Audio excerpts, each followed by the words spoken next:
it better. Finally, I want to remind the nation that our outreach efforts continue. We know that the regime is so scared of the truth, so scared of our message, that they terrorize our people, they intimidate them. The last time Comrade Nyanzi was out there, he came back limping. But in all ways, in all circumstances, we continue to reach out. I've deployed my fellow leaders in different areas, and my deputy presidents also continue the efforts. You've seen our LOP in Busoga and many other regions. We continue it. I also want to commit to you, ladies and gentlemen, that I will be coming to you. Honorable Kaluya, ndi munjira ndikuida baba. Ndi mukubo nzija. Secretary General, aba weste bagambe ndio muhanda niza kuija. Aba mu north oricholi kandule kemwenzo kutimya. So friends, finally, as you go on your business, as you connect, as you reach out, please take this message. Our mission is not only to build this, our political party. While we are happy that brothers are joining us, especially from the dreaded NRM, while we welcome brothers and sisters from FDC, from DP, from other political parties, I want you to know that FDC, they are not our enemies. DP, they are not our enemies. It is good to work under one institution. But again, we've said it before, that our mission, first and foremost, is not to build our political party. Our mission is to remove a dictator. We are building this, our political party, because this is the government in waiting. We want to be organized so that by the time Museveni falls, which should be soon, we are ready to take charge. So do not discriminate other people. There's only one criteria that we decided should determine our working together or not with other people. And this is what it is. Anybody whose words and actions are focused on weakening and ultimately causing the fall of dictator Museveni, no matter what political party they belong to, those are our allies, those are our friends. And anybody whose words and actions are helping the dictator stay longer, doesn't matter whether they are dressed like me, doesn't matter whether they are NUP, but if they are working to help the dictator, those are you there, especially those that we don't know, that are pushing the message of freedom, that are pushing the message of liberation, either verbally or through their attires. Support them. You might be moving up country or in town or anywhere and find this young man or young woman ngasindika chigali or putting on a t-shirt and they have our message on. Support them. When you see that young man, that young woman, that old woman, that old man putting on our t-shirt, putting on our beret, or preaching the message of liberation, if you have a chitwalo, give the man that chitwalo. See a $1. Many $1 si wabi. So support them. Let us motivate them. Let us make fellow Ugandans know that this is not only a mission of Kyagulanyi. In fact, this mission is not only NUP. This mission is all the people of Uganda. That is why we are first and foremost people power. So those people, support them even when you don't know them. Let us make it viral. Let us make it known to every Ugandan that wherever you go and you're a representative of change, you are embraced. Bajamu restaurant yo bwabata ina sente muemera ali agende.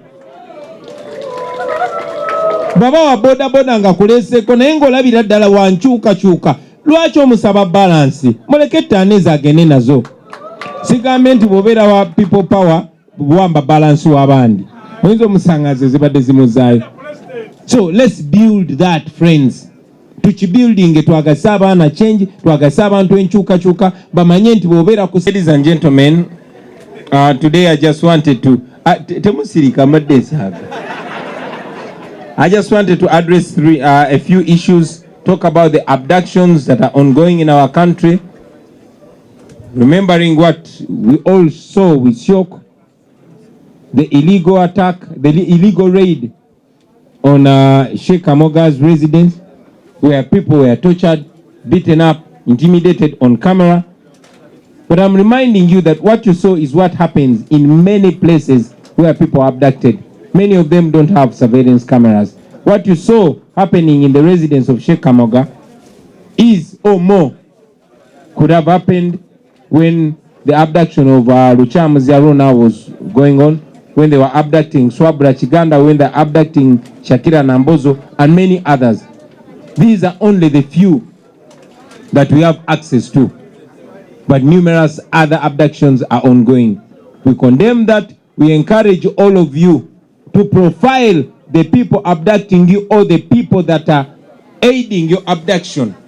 It's important to know these criminals, we the people, because we the people are the ones that have the right. Right now we are under subjugation, but it's important to have that knowledge so that when the right time comes, we know the culprits. Not them down. A time will come. About the breakdown of service delivery, you have seen hospitals, including Entebbe, that have had their water cut off by National Water and Sewerage Corporation. Little wonder that most of them seek medical attention from abroad after robbing our country clean.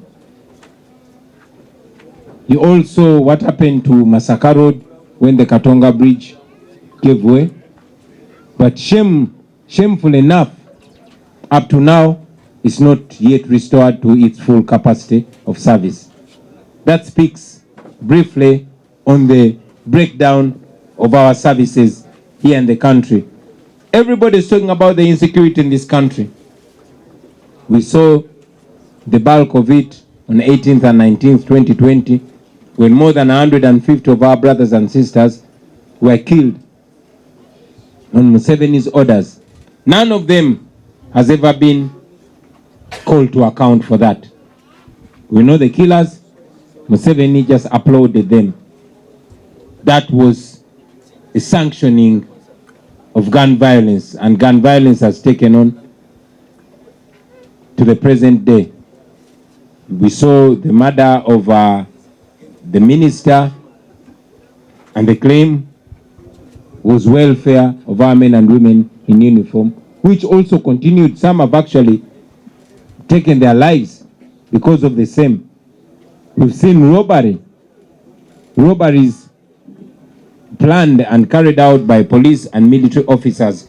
We've seen, outstanding people, even regime people, killed with impunity. Museveni came out and confessed that it is his men that killed Zebra Mando. Up to now, none of them has ever been arrested or questioned. But Museveni knows the murderers.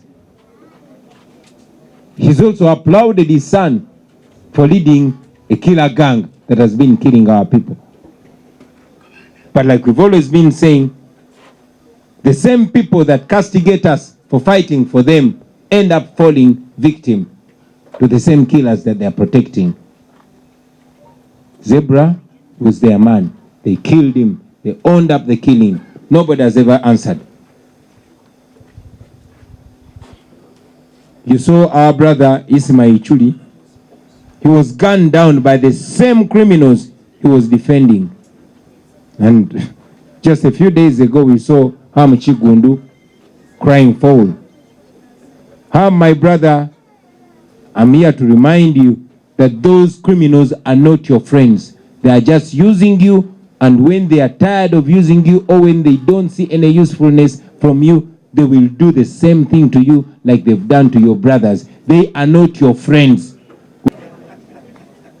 I want to welcome our brothers and sisters, the veterans. We salute you. We know the challenges that you've been having, the challenges you continue to have, the discrimination, the tribalism, the unfair promotions, unfairness in deployments, unfairness in courses, etc., etc.